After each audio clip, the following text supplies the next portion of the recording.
বারংবার জয় আপনার মস্তিষ্ককে কিভাবে বদলায়, আর এই মস্তিষ্কের পরিবর্তন আপনার কেরিয়ারের বদলে কিভাবে ঘটায়, তা জানার জন্য আপনাকে অবশ্যই শুনতে হবে ইয়ান রবার্টসনের লেখা দ্য উইনার এফেক্ট।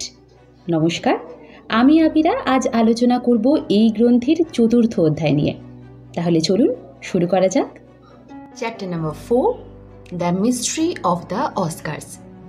আমরা আমাদের সোশ্যাল স্ট্যাটাস নিয়ে যথেষ্ট সেন্সিটিভ হই। যখন আমরা এমন মানুষদের সাথে মিশি যারা আমাদের থেকে স্ট্যাটাসের দিক দিয়ে অনেক উচ্চে, তখন আমরা আমাদের মধ্যেই থাকি না। হয় আমরা তাদের মতন হওয়ার চেষ্টা করি, নয়তো তাদের থেকে দূরে পালানোর। এর কারণ হলো আমরা যে সোসাইটিতে বসবাস করি সেই সোসাইটিতেই আমরা টিকে থাকতে চাই।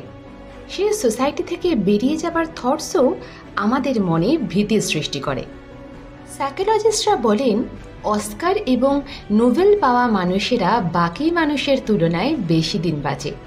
হাই র্যাঙ্কিং পার্সন লো র্যাঙ্কিং পার্সনের তুলনায় বেশি দিন বাঁচেন, কারণ আমরা যখন স্ট্যাটাসের দিক থেকে লো থাকি আমাদের মধ্যে অধিক মাত্রায় ভয়ের সৃষ্টি হয়। আমাদের মনে হয় আমাদেরকে সোসাইটি থেকে এক্সক্লুড না করে দেওয়া হয়। অপরদিকে আমরা যখন টপ লেভেলে থাকি আমাদের মধ্যে সেলফ ইন্ডিপেন্ডেন্সি থাকে।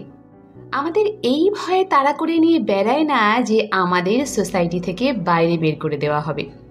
এজন্য আমাদের সোশ্যাল হায়ারার্কি অর্থাৎ সমাজে আমাদের স্থান আর আমরা আমাদের জীবনকে কতটা কন্ট্রোলে রাখি তা যথেষ্ট ম্যাটার করে।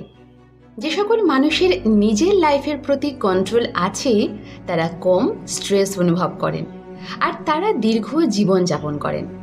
যে সকল মানুষেরা সর্বদা স্ট্রেসে থাকেন তাদের নিজেদের প্রতি কোনো কন্ট্রোল থাকে না আর জীবনের অ্যাভারেজ ডিউরেশনে কমতে চলে আসে। ফিয়ার অফ রিজেকশন আমাদের উইনিংয়ে বাধা উৎপন্ন করে। এজন্য যদি আমরা জিততে চাই তাহলে আমাদেরকে নিজেদের ভীতিকে কাবু করতে শিখতে হবে, আর ভয়কে কাবু করতে হলে নিজেকে সেলফ ইন্ডিপেন্ডেন্ট বানাতে হবে।